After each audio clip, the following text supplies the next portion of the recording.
Okay. Hey, everyone. Thanks for joining us. So, in this session, we were planning on talking about logical properties a bit. What exactly are CSS logical properties and so forth. And just recently, I got a notification that the stream started.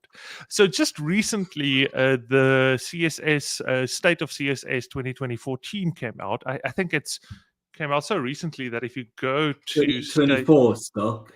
You said 2014. 2023, sorry. Full 2024. disclaimer, I'm sick like a dog. So my entire I am family as is well. sick. So So yes, yeah. So it even says results coming soon still on the website. I Which is know. I how know. fresh this is. We Yeah. got the inside scoop. Um Yeah. and I think it's really cool for us. I think this is why I also said, like, let's just leave the CSS logical properties stuff for now, because I think this is really interesting stuff, and I think there's a lot of interesting things happening in CSS. Agreed. So yeah, it would be a kind of a bit of a missed opportunity. So I don't know. So we quickly just spoke about this in brief before we started, but Mhm. you'll see I was still moving stuff around here. So we're mostly going into this blind. I don't actually really, I haven't looked at the extent of it. I don't know, Justin, whether you've looked at all of this yet. Yes, I've gone through most of it, Okay. but not in any great depth. Yeah, Okay, but don't spoil it for me. I would. I would. Okay, so one thing I have to say is well, let's just do proper intros first. Sorry, I'm so excited about this. I'm just like diving straight in. So, um, you guys know the drill. If you have any comments, please leave them in the text chat. We're more than happy, both of us, to respond to them. I'll check the comments every now and then. Um, and then the other thing is as well, so myself, I'm Skulk. I kind of do a lot of front end work, a lot of teaching and stuff, and mostly consultant by day. And so Justin, would your title be you head up the design side of Yes. NML, Justin? Yes. Okay. Yes. Um, yeah. So that's what he does, and so NML. They kind of do a lot of like stuff in the fintech world and so forth. But today, the CSS Breakpoint stuff that we do is actually sponsored by a company that I work for. We don't even have proper slides, but Pattern Retail. And yeah, like, so you might have noticed that our sponsors generally are like kind of companies and people that we work for, and it's mostly like companies that kind of obviously we're aligned with them, otherwise we wouldn't be working for them and doing work for them. And yeah, and I Mhm. think most of them are like, you guys are doing some cool stuff, like we want to just help you kind of keep things running. And so obviously, FEDSA is a registered non-profit, so we don't get anything out of it. If anything, I think I make a loss. But Same. there are some expenses. Yeah, same to Justin as well. In terms of like, because it's a non-profit, it needs to be audited, and then there's things like the streaming platform that we use, and lots of other things. And we sometimes pay people to help out with like some administrative stuff and so forth. So, but there are some operational costs, and so luckily, like Patton has kind of said, like, we're keen to also sponsor you guys and help out with like some of the operational stuff. So yeah, I just wanted to give a shout out to them, and like, it's also a really great team. And they're basically just like I want to say ERP system, but specifically focused on kind of like fashion. So for example, like like Cape Union Mart and Woolworths and so forth, do a lot of like machine learning stuff under the hood and so forth as well. And I do a lot of UI and front end work for them as a contractor. All right, so cool. So that is our sponsor. I just wanted to give a shout out there. Thanks, Cool. Scott. So going into this, I really like the intro. I don't know whether you Mhm. actually read the intro, Justin. I did. Yeah, I'm curious what your thoughts were on it. Like, what? Because there's definitely, there's a case being made that there's, at this point, it seems like there's a big inflection point in terms of Yeah. what we've traditionally regarded as CSS and where CSS is now going from here. And I've heard Yeah. some terms being kind of floated around. Some of them maybe coolish, some of them just being cringe. I've heard people talk about CSS4. Yeah, I don't know Yes. how I feel about that one. Yeah, I actually saw CSS 5 the other day. Well, there you go. Yeah. But yeah, I've heard people talk about CSS Next as well. Yeah. And like, and I like kind of also this differentiation between CSS Classic and New CSS. But Yes. I think the kind of implication here is there's a big like directional shift happening in CSS right now. I think a lot of us thought that this directional shift would actually happen quite a while ago, when we started getting remember when Jane Simmons was talking about intrinsic design. Yes. I thought that would be like a big shift but it never really materialized. And we can debate the reasons for that, but I think I think the results of the survey definitely point towards that, from what I've read in terms of the features section, and also interestingly the libraries and tools section. Yeah, I think yes. So I do think for me personally, I think that the kind of the Rubicon was kind of container queries. As I think underwhelming as container queries actually ended up being, just purely because of the so I think it's one of those things that we actually needed a long time ago, but now that it's actually here, we've actually solved that problem in different ways now already. We did, So, but I do think philosophically and ideologically, that is kind of a shift away from CSS as a styling mechanism for documents. Because I think the moment you introduce container queries, you kind of open this can of worms where now CSS is actually being reactive to things around it. And it's not just like a theme that gets applied. And to me, that is the big thing that's happening right now. I think a lot of people also think about custom properties as, they're just like SAS variables built into native CSS, but they're actually fundamentally different. And I think it's the same thing with container queries. It kind of like opens that door to now you're creating all these programmatic dependencies between things in your CSS. And it's no longer just like, you're styling a MySpace page or whatever. You're like, okay, all images are green or whatever. Now you're actually writing like logic and declarative logic in your CSS that that observe other things and respond to things that happen. So CSS is less about just like actually absolute styles that you define, and actually now becoming a way of actually expressing a system of like design. Yes. And yes, go ahead. Yeah, and I think another important point that's made here in this introduction is that to use CSS in a systematic way has traditionally been very difficult. And well, let me say not difficult, but complex and hard to manage.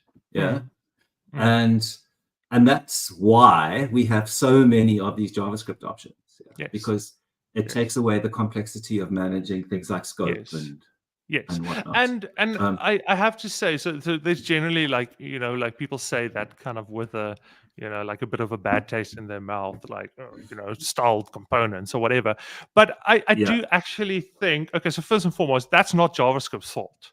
That's CSS's fault, like obviously like you couldn't do it in CSS, so people had to resort to JavaScript to do it. So like that's no shade on JavaScript. And I actually think it's to JavaScript's credit that you could actually like handle it in a kind of reasonable, nice abstraction in JavaScript. But ideally you wouldn't want to. Not only because, styling CSS and whatever, but also because JavaScript is single-threaded. So the less calculation you're doing in JavaScript, the better. Otherwise, you're going to be clogging up your thread. Okay. Which is why no one does animation with JavaScript anymore. Okay. Here's just kind of like reiterating the point as well, that container size, style queries, scroll-driven animations, and so forth. Yeah. So here's a lot of cool stuff coming up. So we also spoke about anchor, or we thought about maybe doing one of these sessions on anchor positioning as well, and so forth. There's a lot of really cool stuff coming up.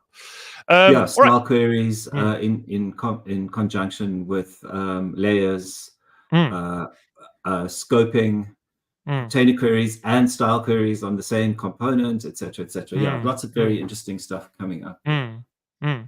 And so then in terms of the demographics, I don't know, not much new, the same thing. White, very much the same thing of all these surveys. White, but you did notice American men, one thing, just dominating everything. Dominating. I also found something quite annoying.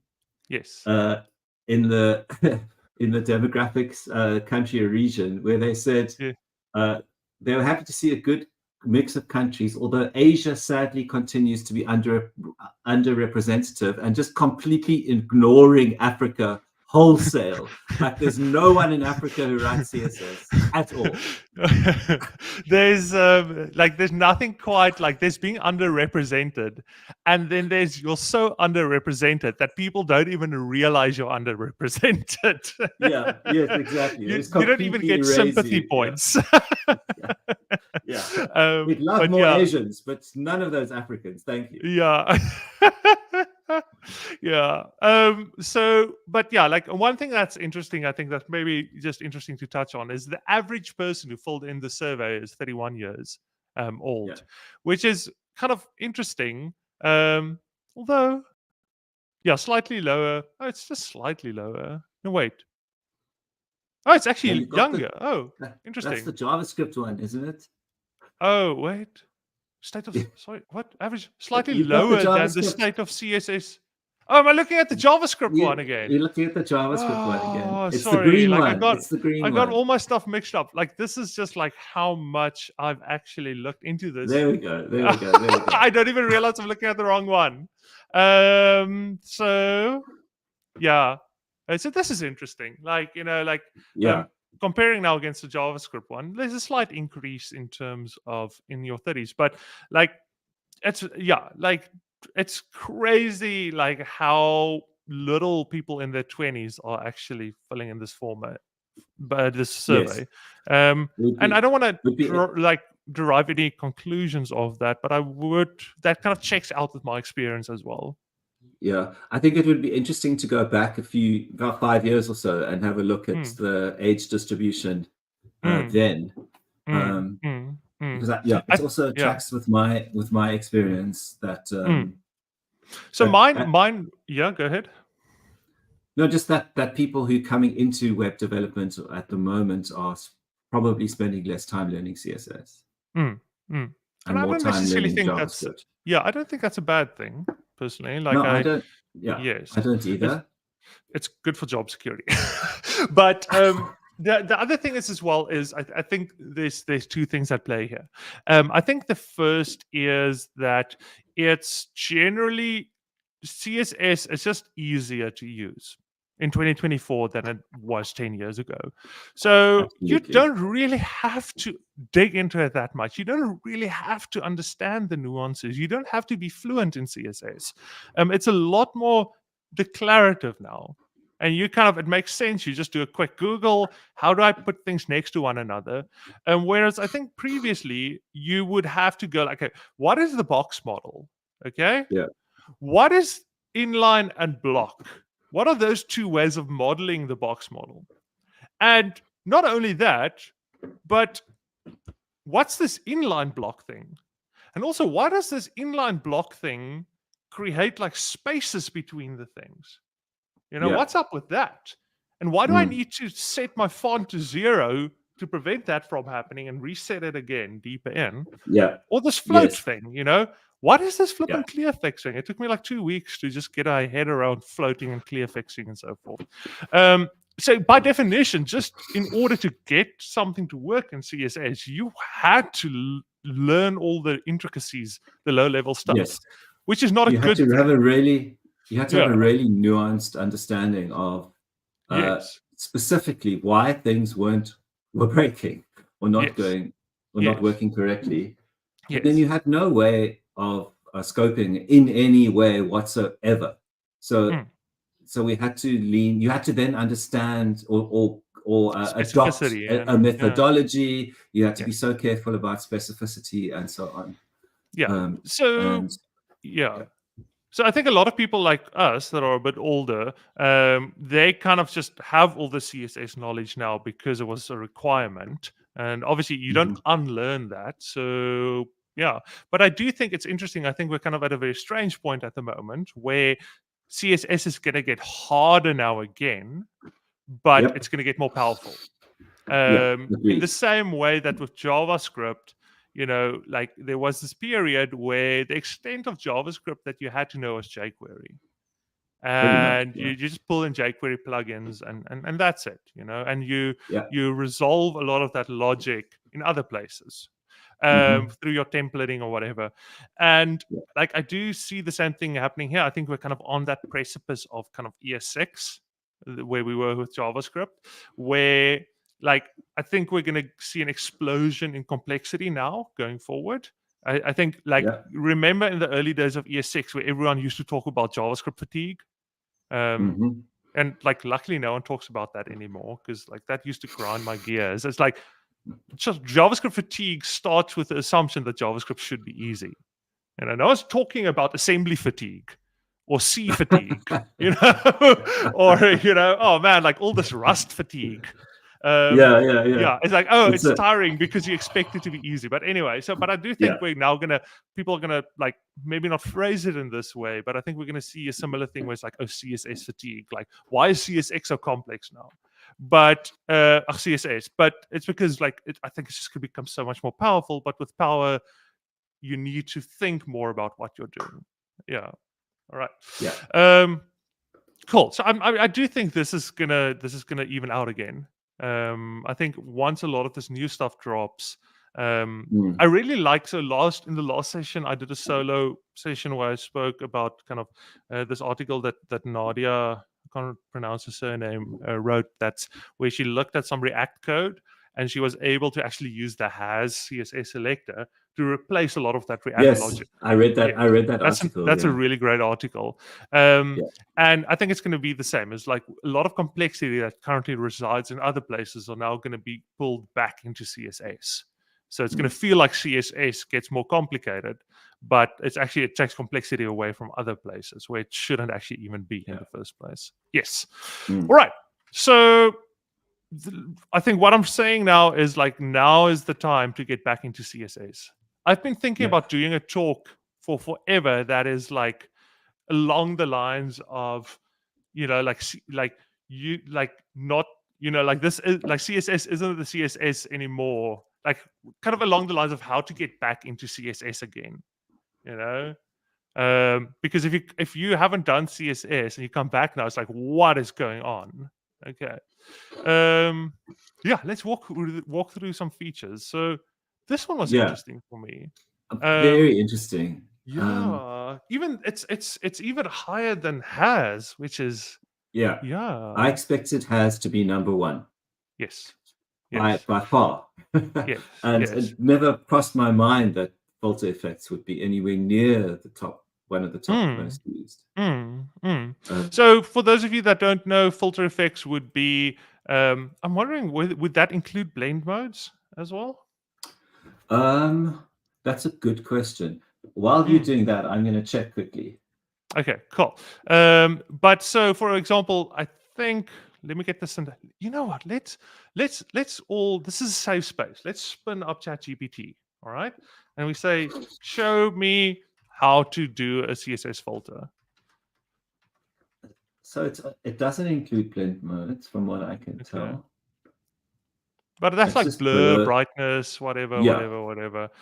Okay, now it's like yeah. writing all this HTML for me. It's like, buddy, I just want to know what the property is. Okay, but it's this thing, so Yeah. you can have an image. Let's say you have an image, and I actually do this quite a bit. So let's just say img tag, and then you can set this to CSS. And then you can say, like, filter make. I never know whether grayscale is 100% is full grayscale, or I assume 100, or that's the other way around. But so then you do, and 100% is completely grayscale. Yes, I never know which one it is. Zero is none. Yeah, I'm used to reasoning in terms of saturation. That's why. Yeah.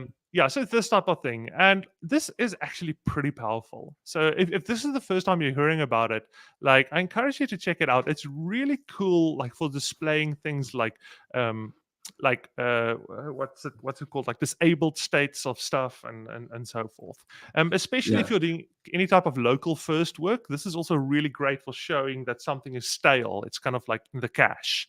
And then the others are like, yeah, go ahead. And really nice one as well is drop shadow. Yes. Which because it follows the contours of an image, so you can actually do some really nice effects if you use it sparingly, of course. Yes. Yes. Yeah. Well, apparently people are not.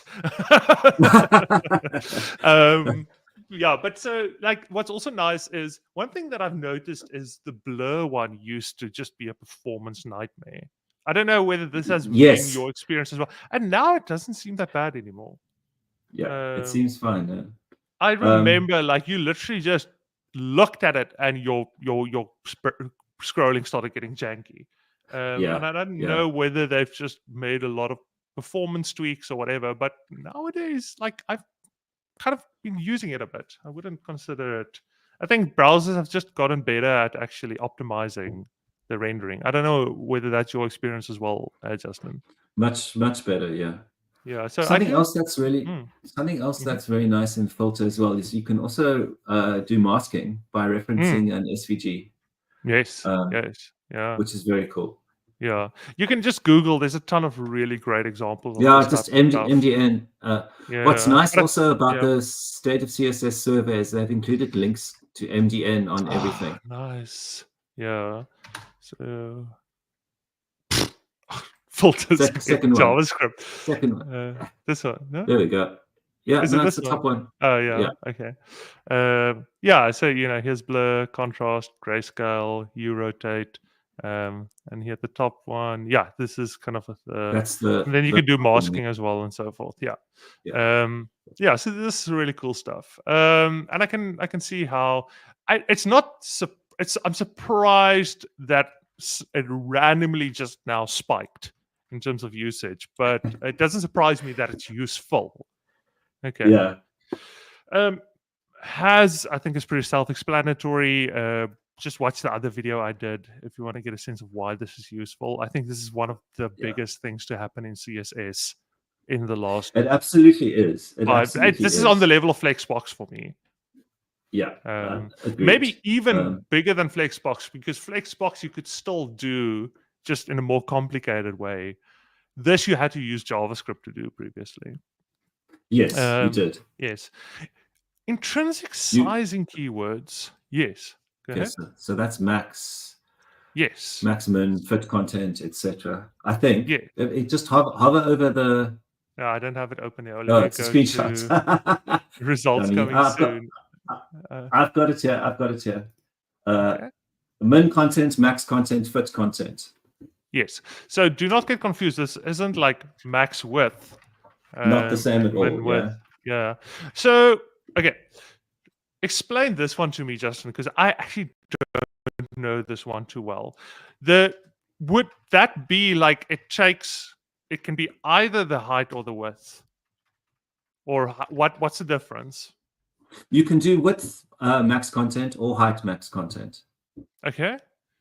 And is this related to logical properties or no.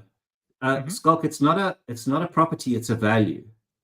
So you would go height. Yes. Yeah. Max content. Like those. Like that. Or height min content. Or no, just that's it. Oh really? As a value? As a value, yeah. What does that do? So the height, so max content says, I want you to be as big as you possibly can according to the intrinsic size of the content that's inside this element. Okay, so okay. So And min okay. content says, I want you to be as small as you possibly can Interesting. within So the constraints of. this is almost like flex shrink and flex grow. Sort of. So So would a case if be you so? have, Yeah. let's say you have a bunch of text, right? Maybe you can just demonstrate it. Actually, just do some text on the Let me just FizzJam. quickly spin up a code pen Okay, so we can cool. actually see. Oh, do you mean? Oh, do you mean like literally just like this? No, let's do it in the code pen rather. Okay. So I have a paragraph and I have. Just do a paragraph and put a bunch of text in there. Just lorem it. Hey, I say image. And then image still close it. works. And then in your CSS, go p blah blah, and then say width min content.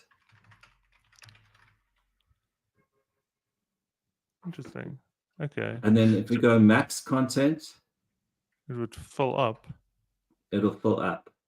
Okay, it doesn't wrap. Okay, so it applies either wrap. the most wrapping or the least. Okay. Yeah, and then if you go fit content, it's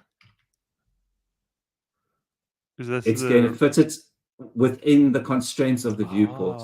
Interesting. So let me ask this. Now, sorry, go ahead. Now, can we just go back there? We can combine this now with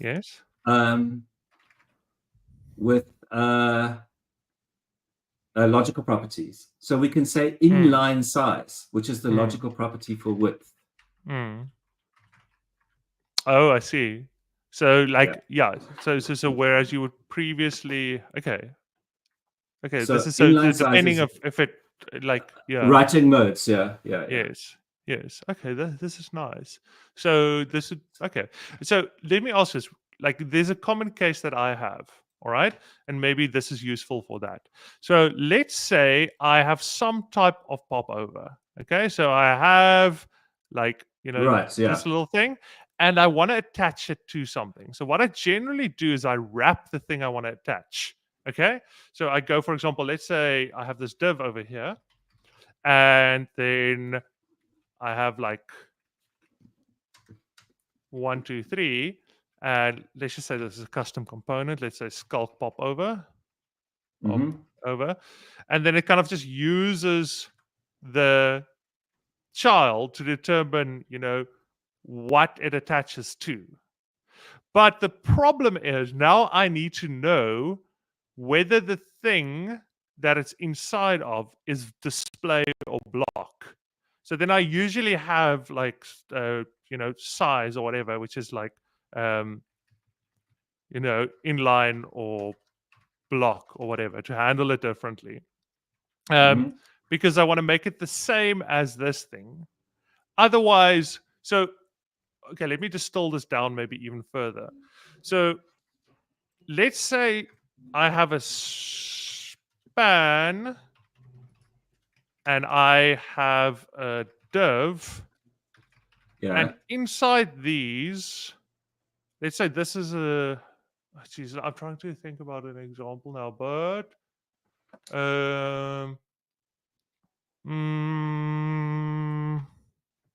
just have a button in there. And I want the button to... Yes. Okay. I think I get it. So, like, this would be in a lot of cases where if you're saying width 100%, it doesn't do anything. Exactly. So if I go here and I say width 100%, I'm pretty sure, like, it's not going to push the span out. No, it's not. Yes. It's gonna prioritize the size of the span. Correct. So if you maybe do something like this, if you have two of these, like they're not gonna... So would my understanding be correct if I say I can then use that here to tell it to fill up the space available without making it a block element? Yes, and without because you would use intrinsic size rather than width. Yeah, I mean, Yes. yeah, inline size. Sorry, rather Yes. than width, because remember, Yes. width is block and inline block. Yes. Yes. Yes. Yes. Yes. Yes. But just for argument's sake. Okay. No, on your So then, parents, I mean. Well, it doesn't matter. I would use. yes. I've stopped using width altogether. Honestly. Interesting. Yeah. I'm not there yet just because I don't know, like I just have so many legacy code and it just feels weird all of a sudden now starting. Completely understand. Yeah. Yeah. Yes. But okay. So but I think it's like I'm also curious whether this solves the problem where if you do this and you go, it doesn't fill up the entire screen. Do you know if it solves No, this? it won't. It won't solve that. No. Not. Okay. But No. like my assumption would be it would be for a lot of the cases where what it uses as reference for the height or the width. Where you want to change how that gets referenced or how it kind of the styles cascade down, I would assume. Let's say you have a container that has a width Mm. or an inline size. Mm. You can, let's say, for argument's sake, you've got a container div and it's 20 wide. Mm. Mm. You can then determine what its children, how much space its children take up with. So yeah, let's say you've got inline size 20 rem, and then you've got a span inside that with some content, and you've got another one with more content. Oh, I see. And then you've got another one with more content, with half that, or whatever it might be. Yeah. If on those spans, if you then go div span and you say width or inline size fit content, yeah. Yeah, on the parent. No, on the span itself. On the self. Okay. Yeah. Yeah. Okay. So this is where I asked if it's like shrink and grow for flex. A little bit, yeah. Yeah. Okay. But you don't need to declare any flex, any just you don't need to change any display properties. Yeah. Okay. Okay. I obviously need to read up a bit more about this. I probably embarrassed myself so bad now, but not at all. That's part of learning. So even if I don't know all these things, I think that's maybe just indicative of how much there is now to learn about CSS. Aspect ratio I do know. I just don't really use it. I use it quite a bit. Is it? I think mine is because I just use object fit and object cover. So I use them in conjunction. Okay. Aspect ratio is super useful if you need to embed any media, because you get responsive iframes with one line instead of having to do. Do you remember the absolute positioning hack? Yeah, like I think even YouTube had like a specific piece of code that you had. That's right. You'd have to do like padding, like bottom like 100%. Exactly. Yeah. Yes. So there was a hack to get aspect ratio. Okay. Yeah. See, I think for me the thing is because most of the things I work on now have loading states, so you kind of like rather define, which is also interesting, and I think that's maybe a discussion for a later point. Is I'm actually using less and less like automatic. I'm doing more and more like things where I set the height of a button, which kind of is bad practice, and it has been drilled into me that's bad practice. But because things have more loading states now in my world, you want to know the height of something before you have the content.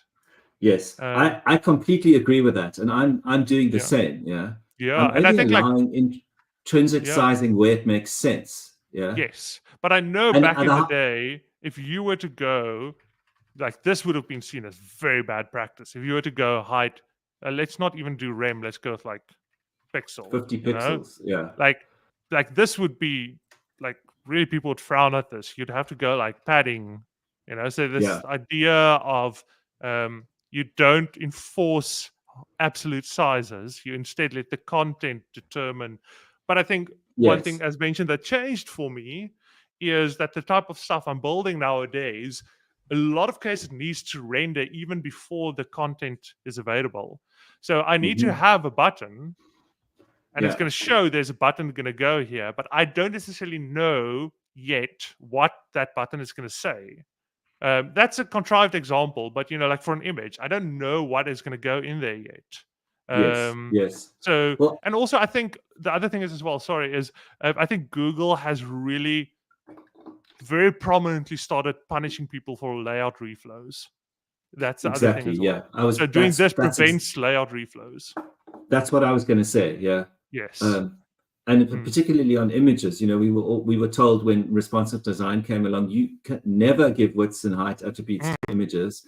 Now we're saying do, because it minimizes reflow and repainting. Like your most like linting actually complains about it now.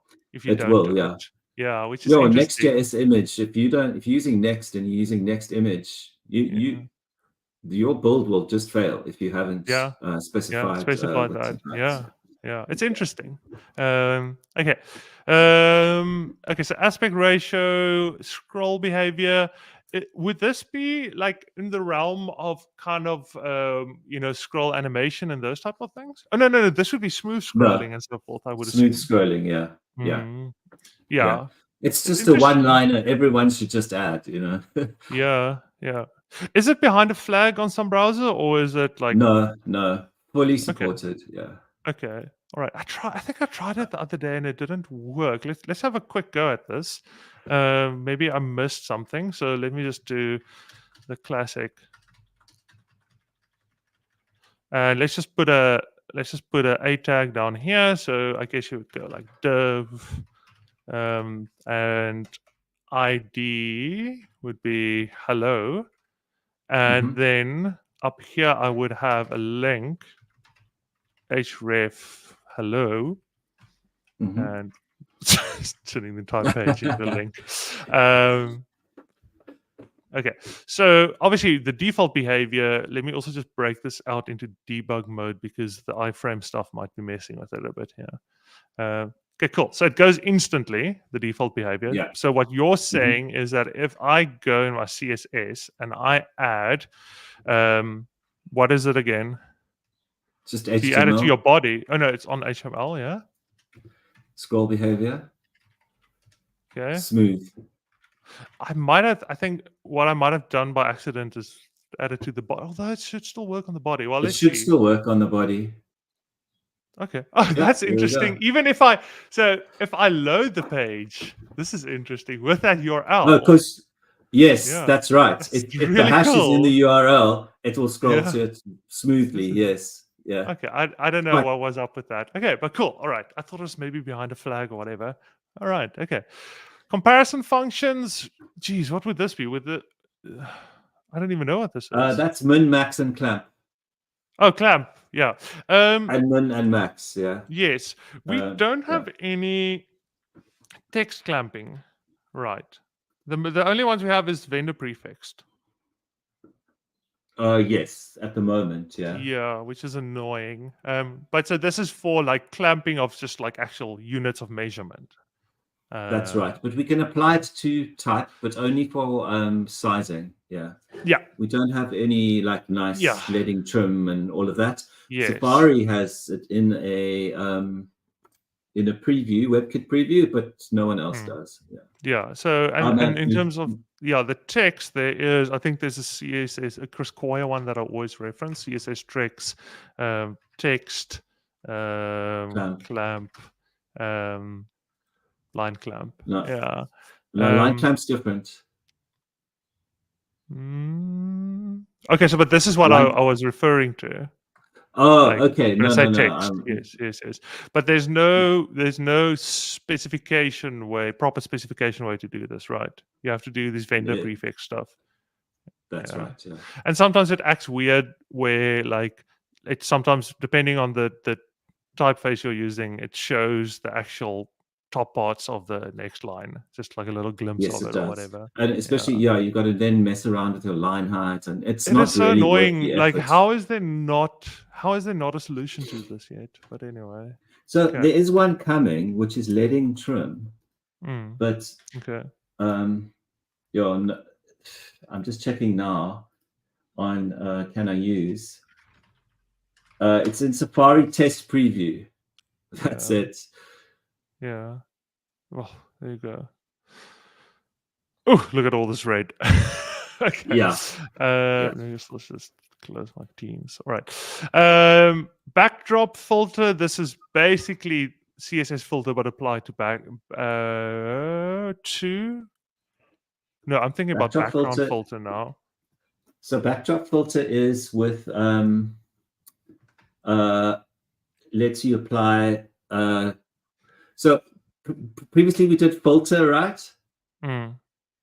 Backdrop filter allows you to say put a color over, say a color block over an image, and then filter that using the same properties we have for normal filter, and the image shows through. I'm not making any sense whatsoever. Just go to the MDN one, you'll see the example. Backdrop filter, MDN. I still have it, yeah. Oh, backdrop filter. No, backdrop filter, yeah. Yeah.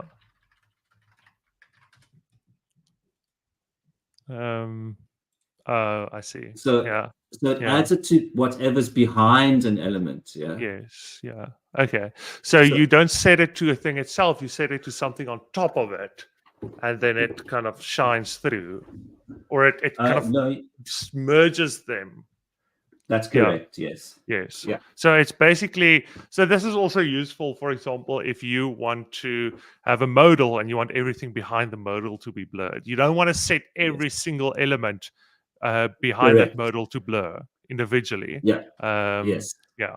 Okay. You just maybe do something that lays over your screen. Yeah. Yeah. We also have that a backdrop pseudo element now with the dialogue. And it works quite nicely in conjunction with this backdrop filter property. Yeah, I haven't even thought about that. Yeah. Okay, cool. All right. But we'll save that one for the state of HTML surveys. Yeah. Focus visible. I'm surprised this is this low. Yeah, me too. It's so useful. What are you people doing with your inputs? Yeah, I don't know. I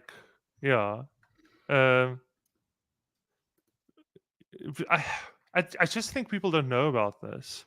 I think people still just use focus and they don't know. Correct me if I'm wrong, focus visible is only if you use keyboard navigation, right? Let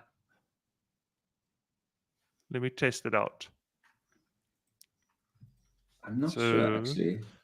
Oh, I'm going to be able to explain something to Justin for once. This is going to be great. So I think if you do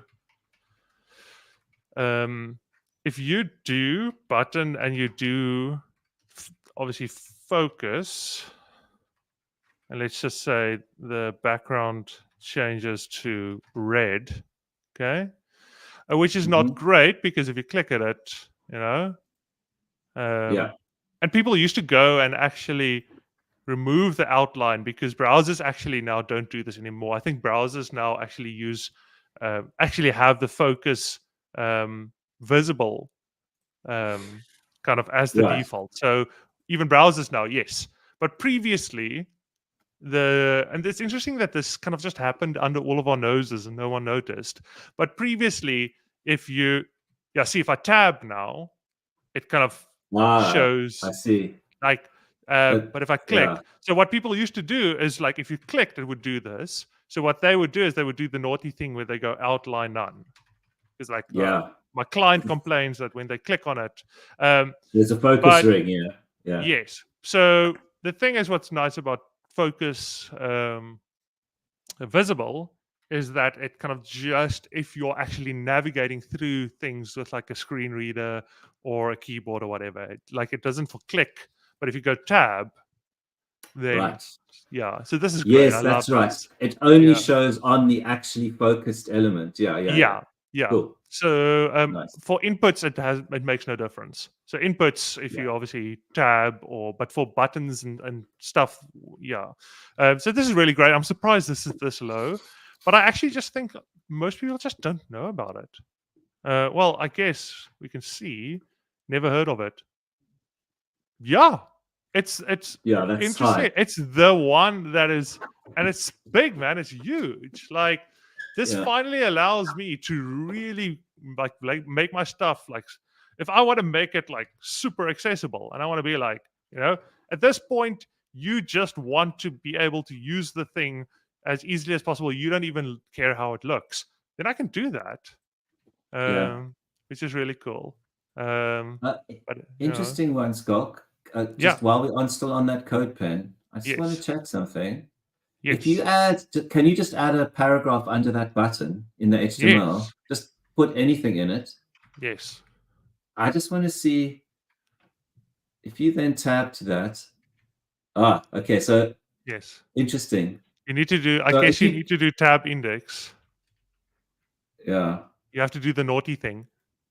And if you change the outline to border, a border to outline, sorry, on the button. On the B. Oh. No, on the button. Change that to outline. Let me see. And then tab. You see, it doesn't move the P. What do you mean? Oh, move. Interesting. There's no shift. There's no layout shift. Yeah, obviously I did border. You should do outline. I just did border out of habit. Yeah. Oh, that's interesting. Yeah. But that would be the case for regular focus as well, would it not? Yeah. That's the main difference between border and outline. An outline. Yeah. Okay. Interesting. Yeah. Yeah, I've done some interesting, like weird things that I'm not proud of in my CSS by going like 1 pixel, but then going like border like dotted 2 pixel like or red, like this type of thing. Okay. So then the next one. So I'm also surprised prefers color scheme is this far down. CSS nesting. Yeah, I mean, I'm glad everyone knows about it and no one's using it. Yeah, honestly, I don't see much of a use case for it. I don't think they should have added it, but yeah. Yeah, I think it just makes it easier to accidentally write worse code if you're not paying attention. And to overly complicate things. Also, I don't like. Maybe it's just because I used SAS and SCSS for so many years. The syntax is, it's not nice. Yeah. Yes. And if you do something that you're so used to doing in SAS for nesting, it just doesn't work. Yeah. So it's not something. Yeah, it's almost like breaking that muscle memory. Yeah, it's harder to break that muscle memory than it is to learn something new. Yeah. Yeah, completely. Yeah. So I'm not surprised. I'm not surprised that has not interested. Yeah. For color scheme, I honestly think this is just most people don't have a dark mode on their site. I think it's basically that. I don't think it's that they don't use this. Like if they had a dark mode, they would probably use this. But I think it's just like most people like just don't have variations in terms of a dark version or a light version. So probably not. I know some of the products I work on we don't, and that's just purely a resource thing. It's like it's already hard enough, like just keeping the actual design itself from just like the design system itself from not imploding. I did it. The rest of the team is very, very clever in terms of the ways that they break the design system. Now, if I introduce another variable that's basically Cartesian in terms of it multiplies the complexity. But like in my own website or whatever, I obviously do this. But I confess I have not. Like not only do I do this. You have multiple themes. Yeah, look at this. Oh, fancy. Yeah, but obviously the initial one, it uses color scheme to figure out whether it should just start with which one you should show. Yeah. It's a very handy media query. Yes, and it really fixes. I like that we can solve this with CSS now, because people used to solve this with JavaScript, which meant that if I Yeah. was lying in bed at night and I would navigate to a site that, I'd had like a split second where an atom bomb explodes in my face and like just burns my retinas, and then it go to dark mode. So yeah. Okay, so then let's quickly just look at this. So interestingly enough, CSS Tricks is still the most. I know, I saw that. Yeah, this is the strangest thing. And I think it maybe just goes to show how little people actually just follow the day-to-day news and drama of the dev Yeah. world. And they are just like, Mhm. I need to find I need a tutorial on how to use Flex. Yeah. And they're completely oblivious. And they're like, oh yeah, the CSS Tricks thing, this is where all the great stuff is. Well, it has a lot Yeah. of comments. But it's interesting that CSS Tricks, well, yeah, I'm not going to dive into that. But yeah, Smash is, MDN is depressing. I'm just glad that W3 Schools isn't even on the list. Or they maybe just didn't make that an option. But yeah, CSS Weekly, I'm surprised this is this low as well. I would have actually expected it to be higher than the publications. Me too. It's my go-to. Yeah. Yes. I'm glad to see Kevin Powell up there. He does really Yes, amazing he's stuff. really skyrocketed this year. Yeah. Like That's he's really great. doing well for himself. Like shout out. Like it's depressing that people look to Medium for tech advice. Yeah. Yeah. This Like I've Medium's seen just stuff. Yeah. Yeah. No, I mean Medium just it's just SEO bait. Yeah. Yeah, and like I've definitely seen stuff on Medium that is actively harmful. So sometimes, like in some of these, like smashing or whatever, I might see stuff that I don't agree with. Like I can understand why they say that, and I'm just like, yeah, I don't think I agree with that, but I can understand how you came to that conclusion. I've seen stuff on Medium where it's just like, if you do what this person says, you're gonna sabotage your career. You're literally gonna, like, you're actually making worse decisions now. Okay, this is cool. Okay, so this is for courses and training. Oh, okay. It's interesting that they grouped it this way. Yeah, Kevin Powell. Yeah. Who else would I? I'm curious that not seeing like any like Una Kravitz or anything on here. But I guess she hasn't been pushing out that much content nowadays. No. Yeah. There Yeah, was or a like lot of, even like Eric Myers or so forth. Yeah. Oh, I also thought Miriam would be on there. Oh, that's true as well. Yeah. Well, I guess it's mostly white dudes that are filling in the survey. So, what do white dudes love more than other white dudes? So I'm saying this as two white dudes are talking in a stream. But yeah, I don't know how I feel about Udemy being this. Front-end masters needs to be way higher. Front-end masters is really doing amazing work nowadays. That CSS for JavaScript developers is Josh Kumo. So he's there actually there twice. Yeah. His blog is, I think maybe people put it in as a other without realizing. Maybe, yeah. But his article on how he created his blog is amazing. Incredible. Yeah. View transition. Yeah. I've done several talks on this. I just submitted a talk for view transition now for PyCon Namibia. So I'll actually see if that pans out. Okay. Yeah. Podcast, syntax. Yeah. The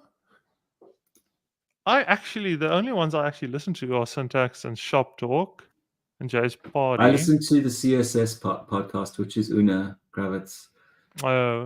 Web standards. I don't even know this one. I don't know what that is. Yeah. Bad at CSS is also really new, is it not? Yeah. But I've seen it featured quite prominently. I think it's just very new. Okay. It's also Adam Argyle. who does the Yes. CSS one with Una Kravitz. Yeah, Kevin Powell is just like amazing. Check out his stuff at the moment. He does amazing CSS stuff. So yeah, this kind of seems kind of to check out mostly. I didn't know Adam Argyle worked for Google. I actually found that out the other day only. Yeah, he does. Yeah. Yeah. Honestly, I know like a lot of people like really hate on kind of this idea of quote unquote tech influencers, but honestly, I just if it can get you excited about the stuff, then more power to you. If watching a Yeah. Fireship video on CSS view transitions gets you amped to learn CSS view transitions and to understand CSS, like, well, that's a good thing for me. Like Agreed. I know a lot of people hate on like the kind of the big names, but I don't know. I think it's a net positive for the community. Yeah. Okay, here's a Una Kravitz. What's the difference here? Video creators and people. Oh, I don't know. Like some of with the way they split the stuff up is a bit strange. It is odd, yeah. Yeah. In the expanded he view, does amazing stuff as well. his articles are incredible, yeah. Yes, yeah. Really, really good, yeah. Yeah. Cool. Miriam is in the expanded view of people. Really, that's 15. So sad.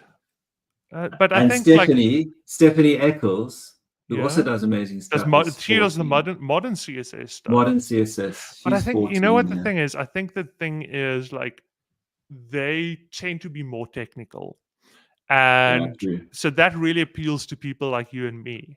Where it's like, you know, you kind of like take everything into consideration in terms of the CSS rendering engine and, you know, kind of what is the implications in terms of backwards compatibility and, you know, progressive enhancement and so forth. Whereas I think that's a very specific niche that people like you and me want to have filled. But I can imagine how they are not as accessible to someone who's like, I want to stop using Bootstrap and I want to actually get to know CSS a bit. Agreed. Yeah. There's a lot of they're kind of a lot less what do you do and more around the how and why. Yeah. And also like more in terms of the broad discussions around where are we going and so forth. Yeah.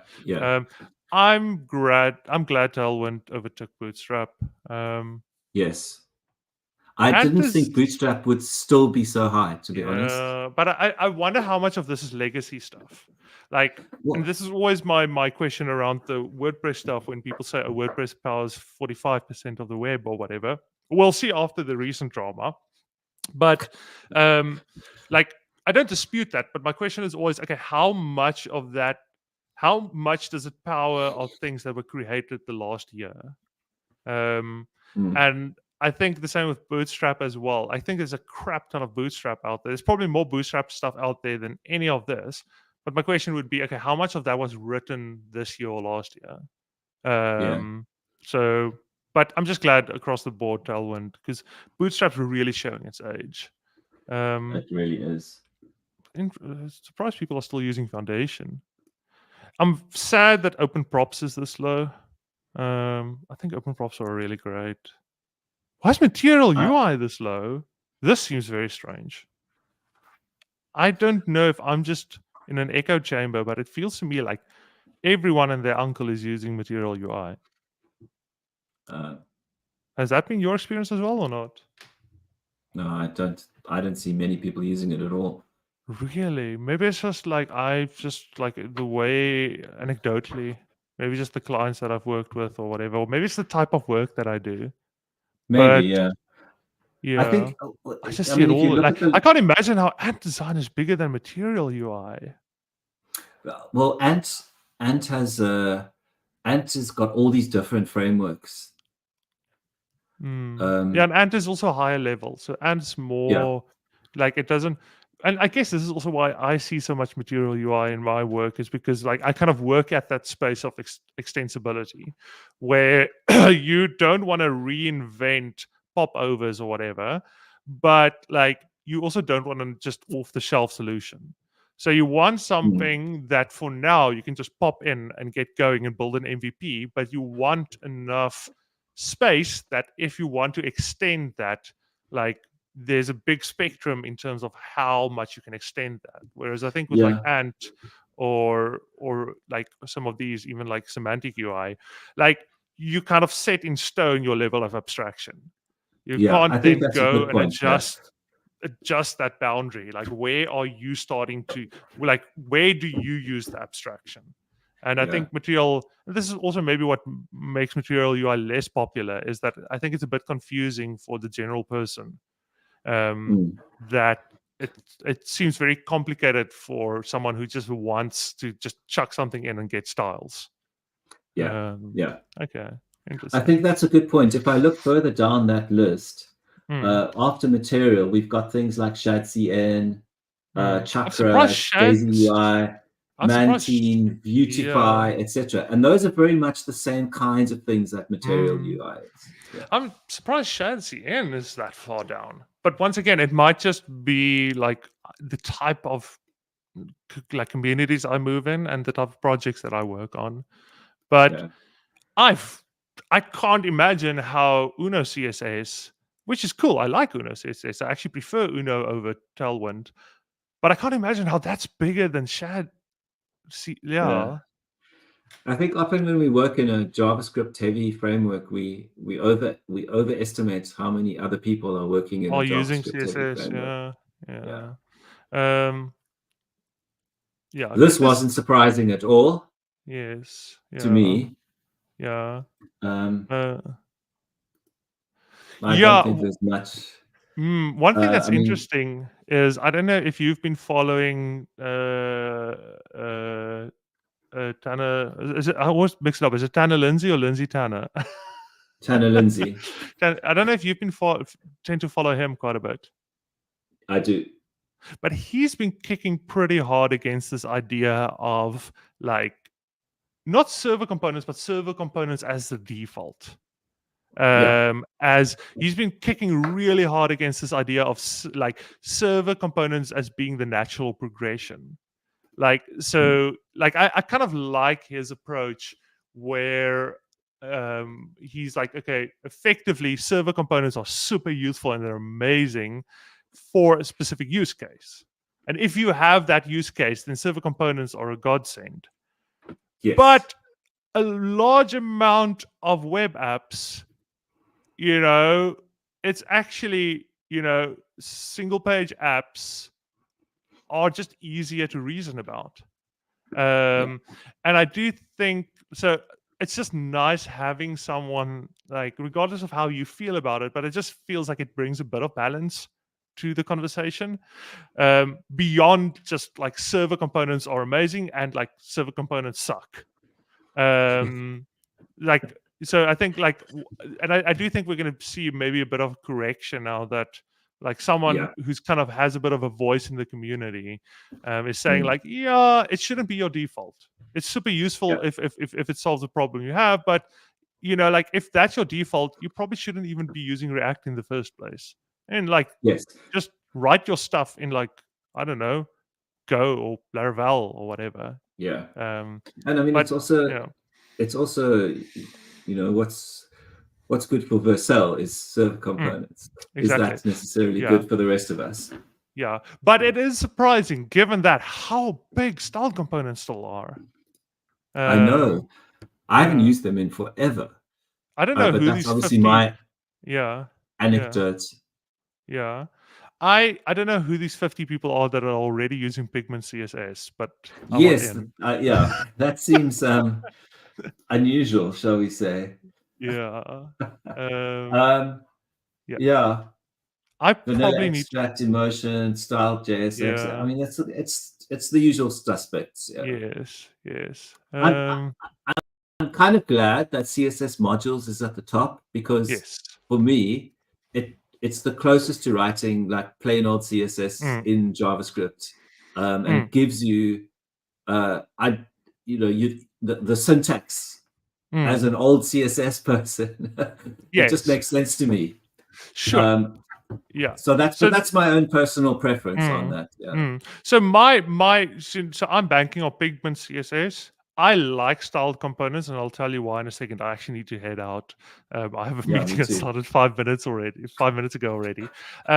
But so the benefit for me of styled components is that with CSS modules, and I do hear you on that, there's still a lot of busy work that does that kind of just adds noise and doesn't really make so in other words, like wiring up every element to a class, class and doing Sure. class name and whatever, like it just makes the HTML harder to read. Like I think there's a lot of and you can still I do eject agree with from that. that if you want, but it's just Mm. like you do a lot of busy work. Like it abstracts away a lot of that busy work in terms of, okay, cool, you're declaring this here and you're declaring this here, and now you need to write logic to map this to other things. Yeah. No, And you're absolutely right.